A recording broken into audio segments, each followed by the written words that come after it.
Bien, las distintas partes en las que se construye este relato tienen nombre. La primera de ellas se llama Santiago, amigo del Señor, buscando una manera de llamarlo en el Códice Calistino, y que quiere señalar, quiere subrayar lo que es la cercanía entre lo que es ese apóstol y lo que es la figura de Jesús, ¿no? Todo arranca en una elección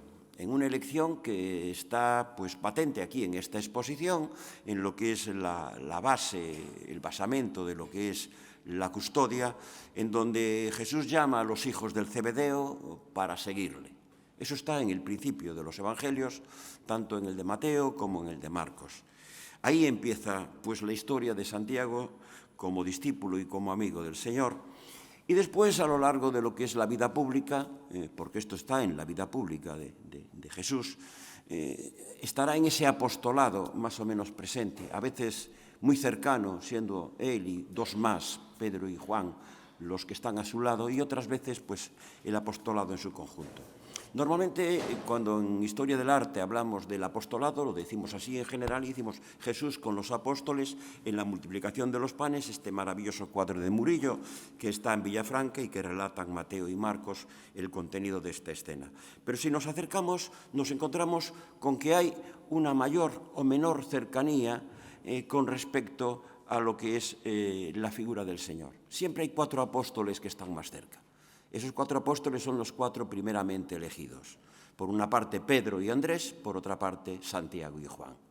Es muy fácil encontrarlos, además, por otra circunstancia más, porque su madre, María Salomé, pidió para ellos, para sus hijos, lugares de privilegio al lado del Señor. Y esto, pues la iconografía, quieras que no, lo va, digamos que respetando. A la derecha está Juan, a la izquierda Santiago, después Pedro y después Andrés. Y lo mismo pasa en este otro cuadro de Villafranca, Dejad que los niños se acerquen a mí, del siglo XVII, en donde si nos acercamos al apostolado, de nuevo nos encontraremos a los 4 juntos. Está ahí Pedro y Andrés, Santiago y Juan, marcando ese primer grupo de lo que es el apostolado. O en la resurrección de Lázaro sucedería lo mismo, o en escenas en donde ya es más concreta, más concisa, más explícita la presencia de esos 3 apóstoles, Pedro, Santiago y Juan, como es el caso de la transfiguración, una vez más vista desde lo que es esta custodia que nosotros podemos ver y valorar en esta exposición. A veces, en otras escenas, ya estamos en el ciclo de la Pasión, está también Santiago, aunque el protagonismo en este caso, el primero, es Pedro, es a quien le está lavando los pies habitualmente en esta escena, pero si nos fijamos en el acompañamiento de Jesús a los pies de Pedro, hay otros apóstoles y en este caso a Santiago se le identifica porque sobre su figura aparece nada más y nada menos que una venera, identificando quién es el apóstol de Compostela en este precioso capitel que tiene que ver con la claustra nova de Orense del siglo XIV. O en esta otra escena, en donde ya en el siglo XVI, también en un lavatorio que está en este momento en Villafranca del Bierzo, para distinguir, como sucede en otras ocasiones, a Santiago de una manera clarísima dentro del apostolado, se dispone como ya un peregrino y lleva pues su sombrero y su venera sobre la cabeza en esta misma escena, que también la encontramos en Villafranca del Bierzo, en este otro relieve que está en el retablo de la iglesia, impresionante retablo de San Rosendo de Celanova, en donde, si nos fijamos en el apostolado, veremos como ahí están de una manera sucesiva Pedro, Juan, Santiago y Andrés de nuevo. Es cuestión de buscarlos y siempre se encuentra a Santiago de alguna forma. Incluso en este cuadro de José Belazanetti, volvemos a Villafranca, en donde, revolviendo lo que es la iconografía de una Santa Cena, se dispone un lateral a la figura de Santiago y a su derecha está Juan, y al lado de Juan, presidiendo de alguna forma la mesa del otro lado, está Santiago, en tanto que enfrente de Santiago, de espaldas, quien está es Pedro. Aquí ven ese fragmento de este magnífico cuadro que está en esa exposición. Y también ya en otros cuadros nos encontramos en la duda de Tomás. De nuevo, en la duda de Tomás es fácil encontrar en esa cercanía a Santiago como en lo que es la Virgen Abridera de la Catedral de Salamanca, en donde en dos escenas cabe identificar a Santiago tanto en la escena de la Ascensión como en la escena del Pentecostés, porque sigue similares, digamos, que presencias. O en este otro Pentecostés que está en Villafranca, de Juan Picardo, de los años 60 del siglo XVI, en donde, si nos fijamos en la primera línea, quienes están son Pedro y Andrés a un lado y Juan y Santiago al otro lado. Siempre Santiago presente en los grandes hitos, en los grandes momentos de esta vida, ¿no? Pero hay otra parte de la historia de Santiago que requiere un segundo capítulo en esta exposición, dentro de la exposición, que es Santiago va y vuelve a Hispania, va y vuelve a la península ibérica. Y empiezo la historia por este cuadro que está aquí en Santiago, que está en la cripta, este maravilloso cuadro que pertenece a un retablo de Santa María del Puerto de Santoña, de un autor flamenco de 1560-61, en donde hay este pequeño detalle que podrán ver ustedes ahí al fondo, al lado del mar, en donde se ve ese detalle que nunca se ha estudiado hasta la fecha,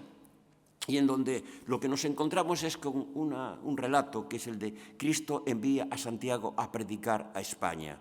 Un relato que tiene toda una historia que puede seguirse a través de distintas obras que van desde el siglo XIV, en este sello que están ahí viendo, a libros de horas del siglo XV, del siglo XVI e incluso en una tabla de 1500. Es decir, una manera de interpretar en el barco de piedra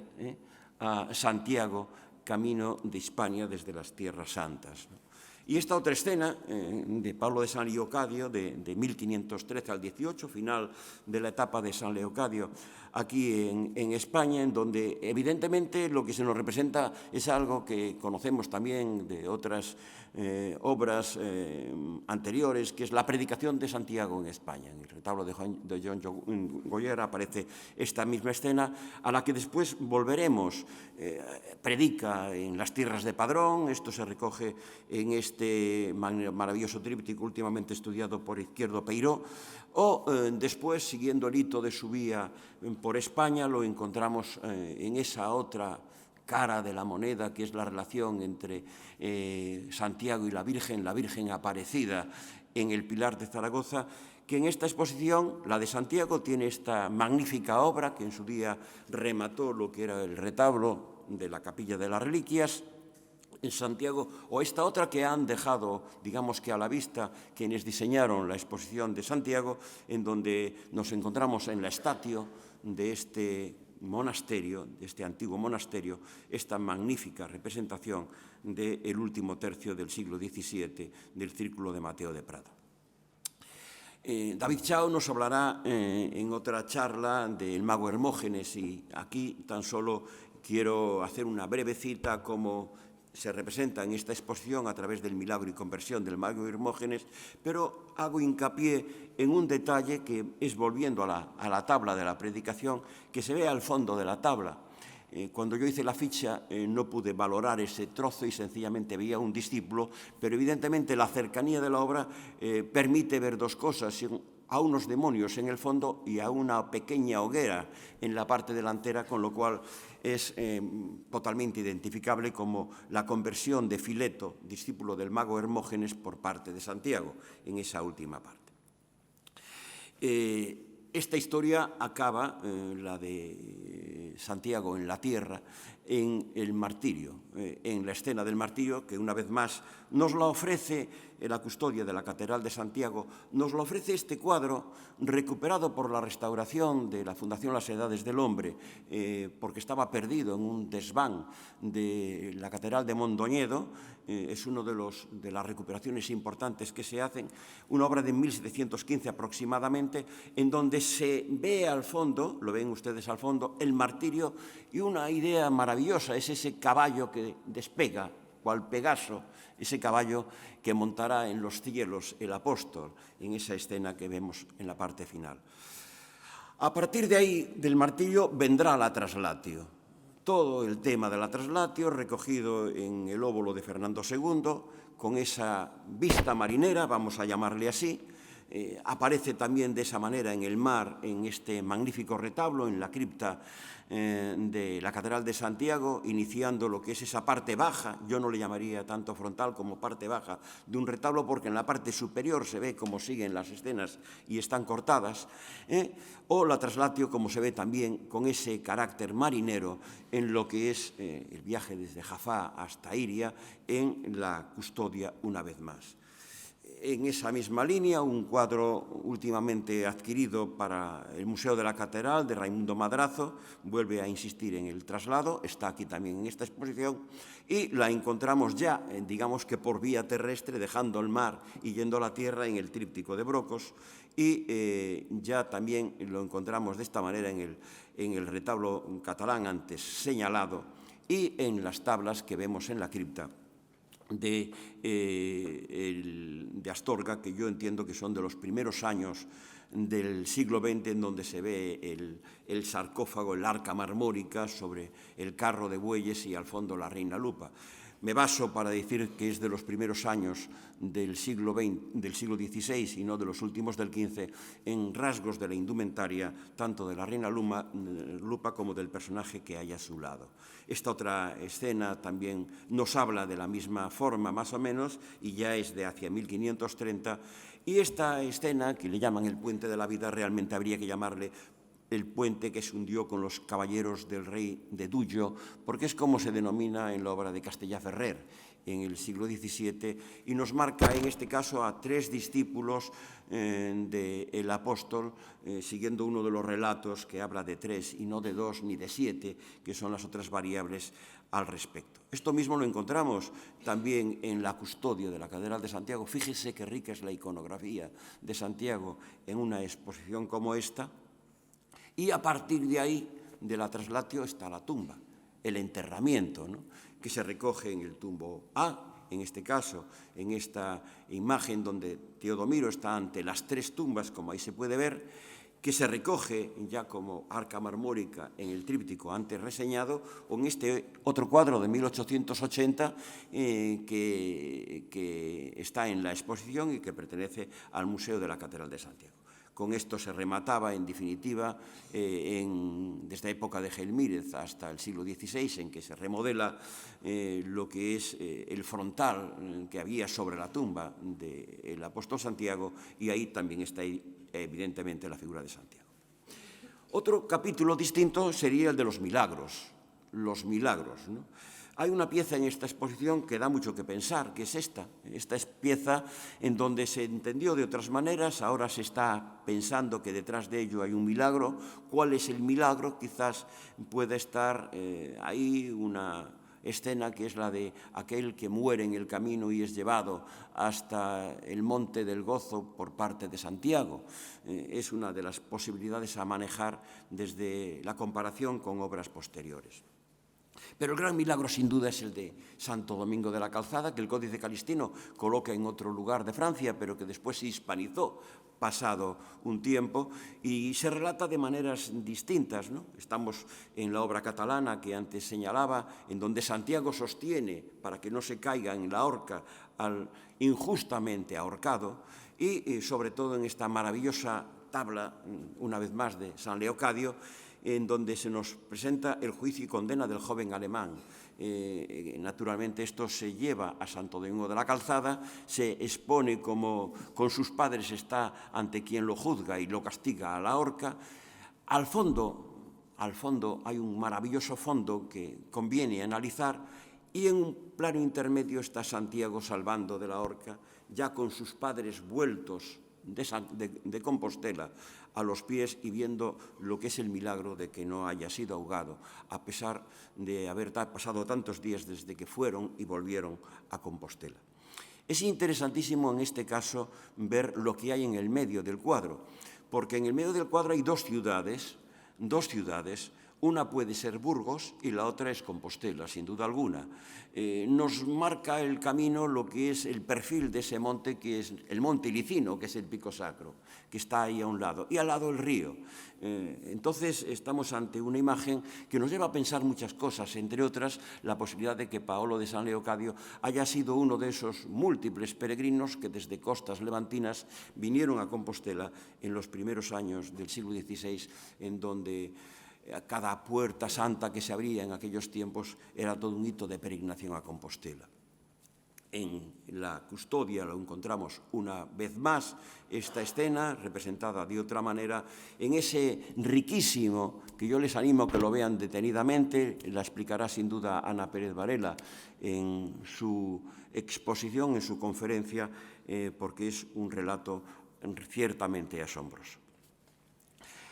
La siguiente parte de la exposición, dentro de la exposición yo le llamaría Santiago de Compostela.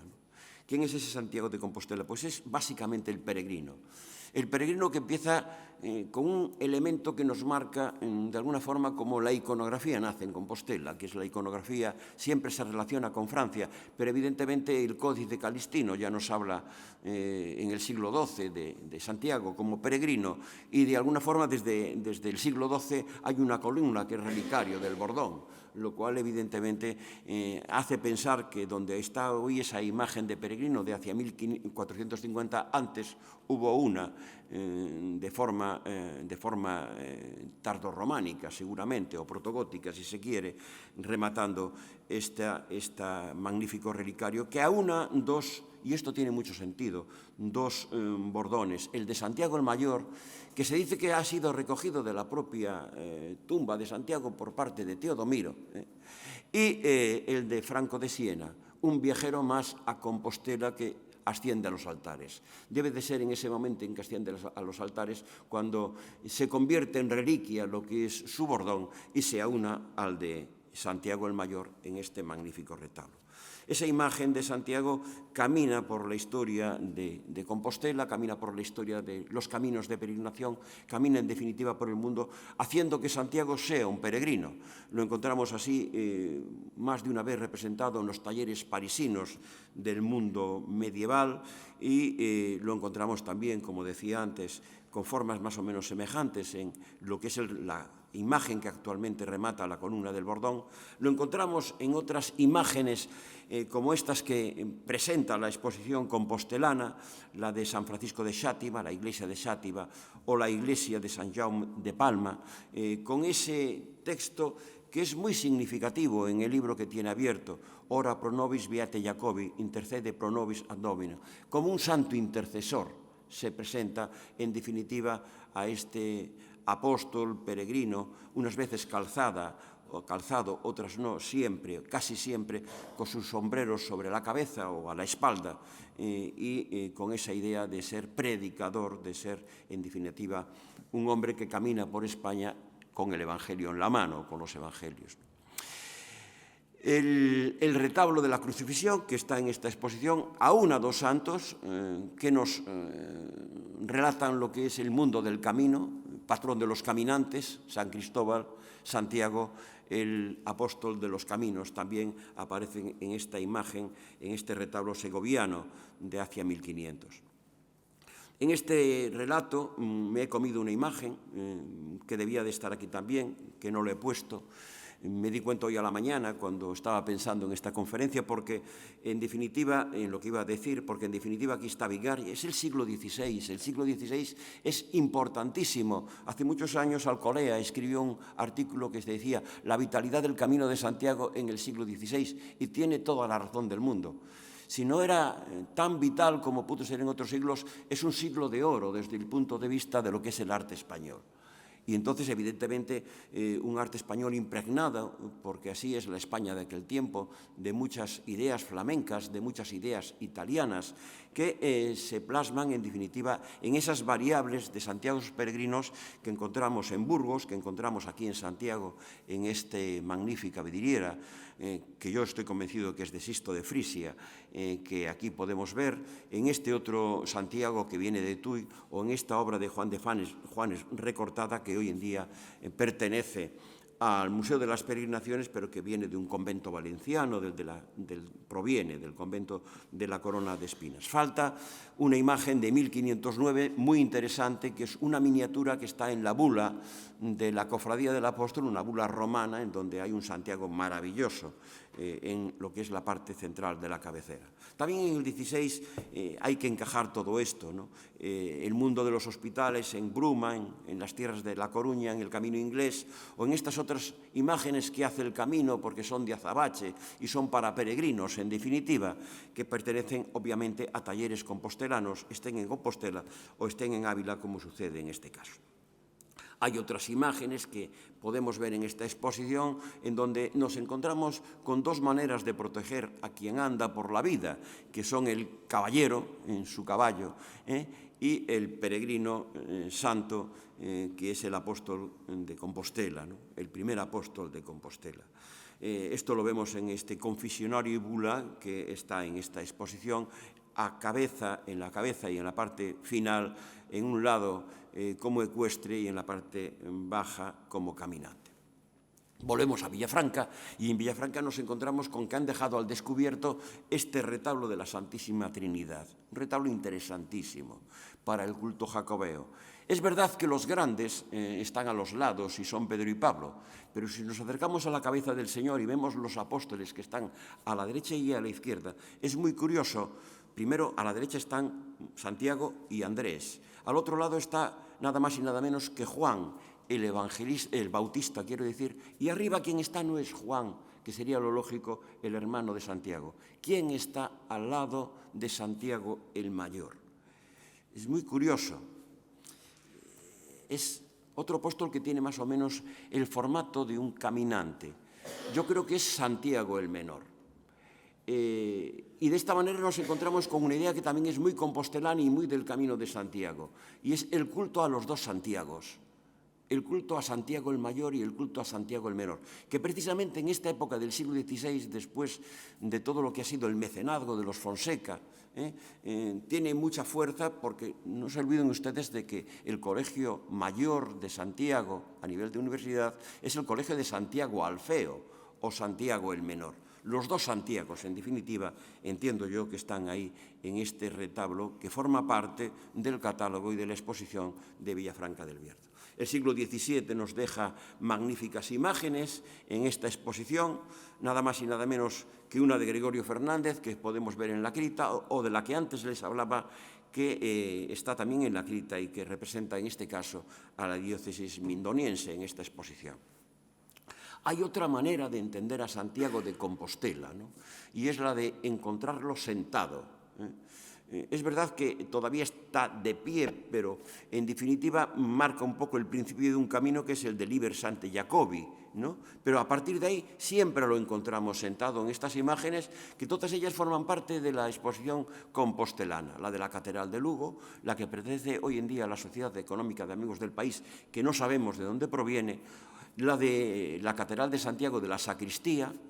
y la de Orense, de la Catedral de Orense. En definitiva, un recorrido por ese Santiago que es el Santiago fundador, el Santiago sedente, el Santiago que en definitiva marca el sentido más o menos apostólico de una determinada catedral. Hay catedrales en España que se consideran apostólicas en relación con Santiago, por ejemplo, Burgos, curiosamente. Aquí esta otra imagen vuelve a esta misma línea, en esta visión de Cristo en la cruz, en lo que es ante la Virgen de Rocamor, y la parte que nos interesa a nosotros de esa imagen a relacionar con Ramón Llull, que es la de estar ante ese apóstol, una vez más, sedente, sin dejar de ser peregrino. Y ya para ir rematando, la última parte, ¿no? La parte de Santiago Apóstol de la Esperanza, a mí me gusta llamarle así, como el Apóstol de la Esperanza, porque esto lo dice el Códice Calistino. Si Pedro es la fe, Santiago es la esperanza y Juan es la caridad. Entonces, el Apóstol de la Esperanza y desde la esperanza el protector. En definitiva, ese es el resumen mejor que podemos hacer de Santiago, y como protector lo encontramos en un cuadro que está en esta exposición, el de las comendadoras de la Orden de Santiago, en Valladolid, un cuadro que se relaciona con Cárdenas, en donde vemos a monjas de distintas edades, hasta niñas, en ese conjunto, y es muy curioso como ese protector, que es peregrino en la parte delantera, es caballero, es guerrero en la parte posterior de esta escena. Esa idea de protector está muy clara en este otro cuadro, sumamente interesante y que merece un estudio hacia el futuro, porque iconográficamente es muy relevante, ¿no? Es un cuadro que hoy en día está en el Museo de las Peregrinaciones. Al Museo de las Peregrinaciones llegan a veces cuadros de los lugares de donde no sabemos que vienen, porque vienen de anticuarios, no se sabe de dónde vienen. Y son comprados muchas veces por el Estado y son depositados en el Museo de las Peregrinaciones. Es lo que sucede con este cuadro de la Buena Muerte, o la Virgen de la Puerta del Cielo, Portacoeli, que aparece ahí. Con esa denominación se le pone en la aureola, en el nimbo de la Virgen, ¿no? Pero es muy curiosa esa parte de abajo, es curioso todo él, pero en esa parte de abajo, porque nos encontramos ante el moribundo, con eso que viene del mundo medieval, esa lucha entre lo que es los ángeles y los demonios por llevarse al moribundo, y esos dos figuras que aparecen a los lados en pie, que son un ángel y Santiago, el peregrino, el Santiago peregrino, ¿no? ¿Y quién es quien nos lo marca? Otro epígrafe que aparece en cada caso. En el caso de Santiago aparece como protector. Es el protector. Y en el caso del ángel, es el ángel de la guardia, es el custodio. Está entre el custodio y el protector, dándole un evidente protagonismo en ese nivel terrenal del cuadro a lo que es la figura de Santiago. Ese Santiago caballero lo encontramos como protector. También en esta obra que aparece, lo podemos ver en la sala, lo que es el oratorio de San Felipe Neri, que hoy en día el montaje que ha hecho Las Edades del Hombre en San Felipe Neri es ciertamente exquisito. Ahí aparece esta historia del apóstol. Hay momentos impactantes, lo verán ustedes hoy por la tarde, en la exposición dentro de lo que es el recorrido. Yo nunca me imaginé ver en Santiago, ni en mis mejores sueños, nada más y nada menos que la escena central del retablo de la Epifanía de Santiago de Valladolid, en Compostela. Una imagen absolutamente impactante de Berruguete, ¿no? Pues en este caso es el apóstol caballero en esa idea de glorioso apóstol Santiago, patrón de España, que tanto juego da y que en definitiva lo encontramos por muchos lugares. En ese cuadro del que antes les hablaba desde un ángulo, ahora les hablo desde el otro y nos encontramos a Santiago al frente de las tropas cristianas yendo en contra y tras lo que es la tropa islámica, ¿no? Aquí lo ven ustedes una vez más y, en definitiva, en este espacio en el que estamos y con el que cerramos esta charla, también está Santiago. Está Santiago en esa parte posterior de lo que es este coro, marcando un triángulo en los cielos de este coro, ¿no? Arriba, una vez más, está la caridad en San Martín Pinario, está la esperanza en este Santiago y está, en este caso, la fe en la imagen de San Millán de la Cogolla en el otro lateral. En definitiva, esto tiene que ver también con lo que son los votos, evidentemente, el voto de Santiago, en la imagen de Santiago, el voto de Castilla, en definitiva, en la imagen de San Millán, dentro de lo que es el mundo benedictino. Pero esta es otra historia de la que les hablará la profesora López Calderón. Y, por supuesto, en los cielos de San Martín Pinario, en esta exposición, sigue Santiago, marcando ese mismo triángulo. Arriba está, en este caso, una vez más, repitiendo lo que hay, San Martín de Tours, partiendo la capa con el pobre, y en un lateral nos encontramos de nuevo a Santiago como ese protector y como ese apóstol de la esperanza. Nada más, muchas gracias.